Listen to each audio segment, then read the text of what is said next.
Ցավոք սրտի պետք է արձանագրեմ, որ Փաշինյանը կզսնում է ապոզիցիային ամեն մի ելույթով, որովհետև ապոզիցիան այնքան թույլ է, այնքան սխալներ է թույլ տալիս, որ Փաշինյանը այդ սխալների ու թուլության վրա բռնում կզսնում է։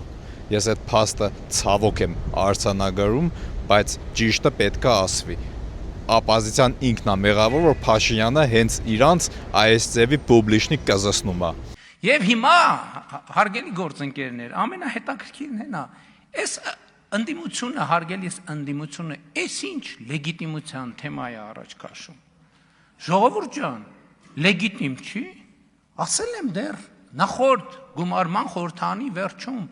վայր դրեք ձեր մանդատները, հրապարակը սպասում է ձեզ, հեղափոխություն արեք, ժողովուրդ ջան։ Ավելի լավ հեղափոխական իրավիճակ, քան ոչ լեգիտիմ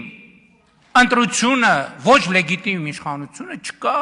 դա դրախտ է ցանկացած ընդդիմության համար։ Ձևերն էլ ցույց ենք տվել, գնացեք Գյումրիից,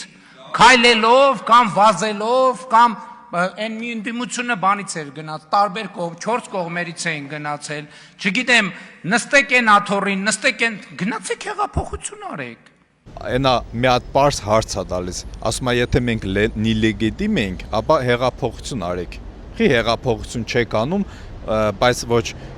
նորմալ գործի եք գալիս, ասենք ոչ բան ու ասենք կապիկությունով եք էլի օբշի զբաղված, խոսքի երեկվա հելնել գնալը կաթողիկոսի անունը տալուց հետո, բայց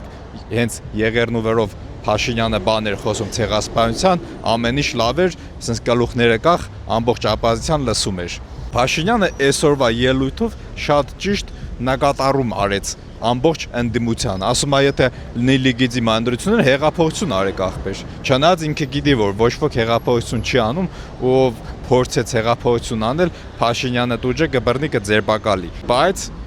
ինչ որ ինքը հիմա այս ելույթում ասեց ճիշտ ասում ապոզիցիան դրան արժանի է։